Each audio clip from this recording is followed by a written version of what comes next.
Hi, it's Katrina. My friend David is actually going to be helping me out today, so we can give you a little bit more variety. Everyone say hi. Number 10. The Forbidden Books of the Bible. The history of the forbidden text of the Bible is long and complicated. We know the texts which were left out of the Bible as the Apocrypha. It's important to know that various people from between roughly 1200 BC and the 1st century AD wrote the books we know as the modern version of the Bible. Many church leaders and other officials have debated which works they should include in this influential book. The debate started around 300 AD with a lot of editing. This continued until the 16th century when Martin Luther published the first German translation of the Bible. Throughout all these years, the many translations and different interpretations have changed the Bible a lot. Some later translators didn't agree with certain parts, so they took them out.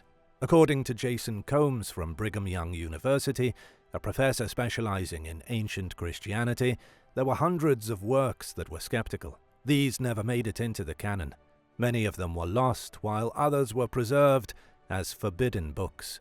How was it decided which books were allowed in the Bible and which weren't? There were three primary criteria. It depended on who wrote the specific book, how old that book was, and how appropriate the text was regarding the Christian teaching of the time. If the church leaders didn't like the message, they didn't include it.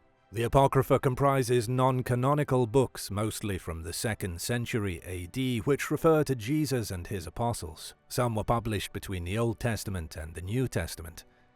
Others are considered false texts, expanded stories by Jewish and Christian writers, which exaggerated and dramatized earlier parts of the Bible. From the Gospel of Peter to the Gospel of Mary, a lot of biblical texts have been hidden for centuries, kept out of churches and out of the public eye. We're about to take a deep dive into these secret chapters. Number 9. The Apocalypse of James. The Apocalypse of James, divided into 2 books, was rejected when the great Emperor Constantine of the Roman Empire first standardized the Christian religion between 306 and 337 AD.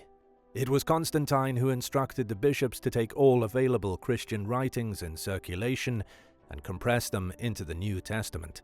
That's about 330 years of writing. Constantine had this New Testament presented to the world in the year 367 AD by Athanasius, Bishop of Alexandria. Many people claimed God had touched the bishop and that he would have published nothing not under the sacred word of God. In the New Testament, the Apocalypse of James was not included. Officials outlawed the books, but fragments of them have been circulating for nearly 2,000 years. Most of what we know about these mysterious books comes to us from scraps of papyrus that were found decades ago in Egypt in the 1940s. Terracotta vessels were discovered stuffed with 13 scrolls, buried in the 4th century to protect them. They were written in a blend of Greek and Egyptian, which we call Coptic. The books aren't that dissenting. The Apocalypse of James details the teachings that Jesus gave to his brother James. It was written as a narration, a dialogue between the two men. Jesus describes heaven, then gives James the password that he'll need to get into heaven. This part was a little strange, and maybe that's why it wasn't included in the Bible.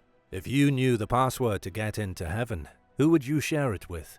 Number 8. The Book of Adam.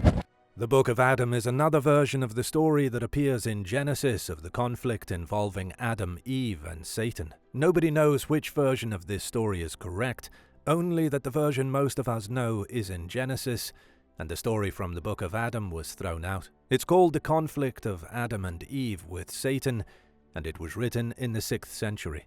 What makes this book so unique is that it concentrates on Adam's story.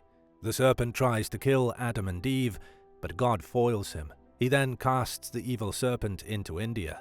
Satan also appears and tries to deceive and murder Adam and Eve, but each time God saves them. The book also goes into detail about Adam's life outside the garden and how sad and helpless he was. This version also gets into the children of Adam and Eve. It talks about how the sons of God are Seth's sons, Seth being Adam and Eve's 3rd child. It also talks about the Cainites who descended from Cain, the first murderer in the world. This is the book that also talks about the mysterious Nephilim, a race of giants who the flood wiped out. How tall is the tallest person you know? Number 7. Gospel of Thomas. The Gospel of Thomas was discovered at the Nag Hammadi Library in Egypt in 1945, along with the scraps from the Apocalypse of James, lost copies of the Gospel of Philip, and lost copies of the Gospel of Truth. Historians speculate all these religious texts were buried here immediately after the Bishop of Alexandria announced the final version of the New Testament. Realizing that these writings were being axed from the Bible, somebody, under someone's orders, hid the few scripts they could get their hands on at Nag Hammadi. The Gospel of Thomas was probably written between 60 and 250 AD.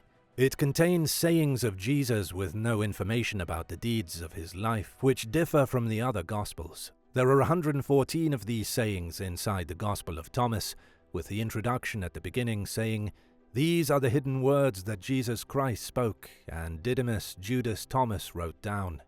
Modern scholars don't believe the Apostle Thomas wrote this document and say some other unknown person probably authored it. The first saying is, "Whoever finds the interpretation of these sayings will not experience death." Why do you think the Gospel of Thomas was left out of the Bible? Number 6. The Sibylline Oracles. The Sibylline Oracles are unlike any other forbidden books in the Bible. They are oracular scrolls, and they were written by priestesses called Sibyls as far back as the 6th century BC. A fire destroyed most of them in 83 BC, and then burned once and for all under the orders of the Romans around 365 AD. This collection would never make it into the Bible. There was no way on earth it would be allowed to happen.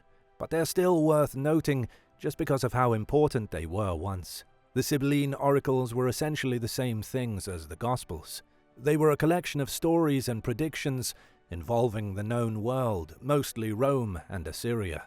But what's exciting is that the Sibylline Oracles told almost identical stories as the Garden of Eden, the Great Flood and Noah's Ark, and the Tower of Babel. And this was written centuries before the books that made it into the Bible.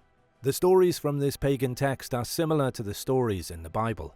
At least, the big stories are related. It goes to show that the biggest and most influential stories in history are more or less edited copies of one another. Why do you think women writers were excluded from the Bible? Share your thoughts in the comments. Make sure you subscribe to the channel so you don't miss out on more exciting videos. Number 5. The First Book of Enoch. The First Book of Enoch is considered an apocryphal work. This means not included in any scriptural canon. The only complete version of the First Book of Enoch is an Ethiopian translation from a previous Greek translation, which was made from the original Hebrew version written around the 3rd century. Enoch was the 7th patriarch in the book of Genesis. It was believed Enoch had received some secret knowledge from God. He was considered a visionary, and most of his story in the Forbidden Book has parallels to the old Babylonian myth of Emaduranki. This Sumerian king ruled over much of Mesopotamia. He supposedly ruled the lands for 21,000 years and was connected to the Babylonian sun god Utu, later called Shamash. Enoch's story is so closely related to the god Utu that it's no wonder it was never included in the Bible. Some fragments of this book were discovered in the Dead Sea Scrolls, but nobody knows exactly when they were written or who wrote them. But because of how dramatic the Book of Enoch is, historians agree that either a Christian or Jewish person took known stories and dramatized them. It goes into serious detail about the origins of demons, why some angels fell from heaven, and the origins of the Nephilim. It also explains that the Genesis flood was a moral necessity. The only people who accept these writings as truth are the Ethiopian Orthodox Church. Number 4. The Gospel of Mary. In the Gospel of Mary, the controversial figure Mary Magdalene appears as one of Jesus' disciples. Not only that, but Jesus also singles her out to be given his very special teachings. In this forbidden gospel, Jesus' death discourages the disciples, and Mary is the one who comforts them. She reminds the disciples that Jesus' presence will always be with them, and when Peter asks her to repeat the words she can remember, she says that she spoke to him already in a vision. Then she reveals the gospel, the words of Jesus. This was borderline blasphemy in the days when the New Testament was being put together. The leaders of the church would never let a woman have her own chapter in the Bible, and so it was cut, and the church tried to bury it. But in 1896, this text was discovered. A German named Karl Reinhardt purchased it in the Egyptian capital of Cairo, but everything else is a mystery. It was kept relatively secret until 1983, when it was published officially. The Gospel of Mary had been discarded along with other forbidden texts such as the Act of Peter and Sophia of Jesus Christ. This Gospel was old, probably written around 90 AD, according to Karen L. King from Harvard Divinity School. But what makes this Gospel so exciting is that it confirms Mary as a pivotal character in the life of Jesus. It's just that scholars can't agree on who Mary was. She could have been the mother of Jesus, maybe his sister, or just a great friend. Whatever the case, the church has tried to bury her existence for centuries. Some people even think she may have been Jesus' wife. What do you think? Number 3. Letter to Aristeas. The letter to Aristeas was written by a Jewish person in the 2nd century BC. It tells the story of the translation of the 5 books of Moses into Greek and why they were translated at all. Aristeas was an official of Ptolemy II Philadelphus, who was a Greek monarch in Egypt in the 3rd century. The letter was addressed to Aristeas' brother, discussing how the monarch asked for a translation of the 5 first books of the Old Testament.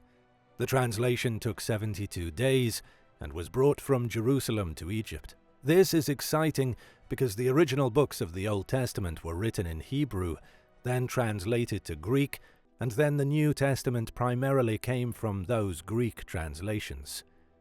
Historians say that the scholars who made the translations over those 72 days could have made mistakes. This means that those mistakes could have changed the stories of the Old Testament, which then would have been altered even further. The letter to Aristeas shows how messed up all the translations of the Bible really could be. No wonder it wasn't added to the final version of the Bible. The only problem is that scholars also argue about the historical accuracy of this forbidden book.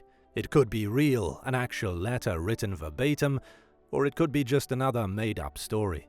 Benjamin Wright, who is a professor of religious studies, says he doesn't think the story is historical. He thinks the text is an elaborate myth of origins for this translation, which he thinks was done for different reasons. Wright says it's a marvelous text that tells us a lot about the Jewish community in Alexandria in the middle of the 2nd century BCE. Number 2. The Book of Jubilees. The Book of Jubilees, also known as Lesser Genesis, was so thoroughly suppressed by the powers of Europe that not a single complete Latin or Greek version has survived. Protestants, Roman Catholics, and Eastern Orthodox Christians all despise the Book of Jubilees. The only group which considers it canonical is the Ethiopian Orthodox Church. The book claims to present the events which were secretly revealed to Moses while he spent 40 days and 40 nights on Mount Sinai. It's a fascinating take because it describes events talked about in Genesis and Exodus while dividing them into jubilees of 49 years. Each of these jubilees has 7 cycles of 7 years. This is the Jubilee calendar, the Jewish calendar that marks religious festivals and holy days and sets the Jews apart from their neighbors while emphasizing the message of the Old Testament. The Hasmoneans immediately accepted the Book of Jubilees. It also became popular with early Christians. The Book of Jubilees helped divide certain religious sects. It became one of the key influences on the formation of Islam. It said God's words were written on celestial tablets, and then an angel revealed these words to the prophet Moses. The biblical figures are all depicted as prophets, and this was a huge divider between early Christians and early Muslims. Number 1. The Apocalypse of Paul. The original version of the Apocalypse of Paul is lost. There are only redacted versions in circulation. The text has been reconstructed using different translations and different versions. The message is the same. Paul had a vision of heaven and hell, according to the book. It was this book thousands of years ago which helped shape modern beliefs about the Christian afterlife. Why it was banned from the Bible is a mystery. Another interesting part about the Apocalypse of Paul is that some experts think they know where it was written. Researcher Kirsty Copeland argues that it was composed at a communal monastery in Egypt between 388 and 400 AD. It's an expanded version of the Apocalypse of Peter, but one of the key differences is that at the very end, Paul, or the Virgin Mary, differing from manuscript to manuscript, convinces God to give everyone in hell the day off. Every Sunday, the lost souls of hell get a brief respite from their suffering. And so on Sunday, people can sit around on their couches being lazy and watching football. Which forbidden text do you think should be included in the Bible? Let me know in the comments, and thanks for watching. Be sure to hit subscribe and come back soon for more surprising videos on the ancient world. See you next time.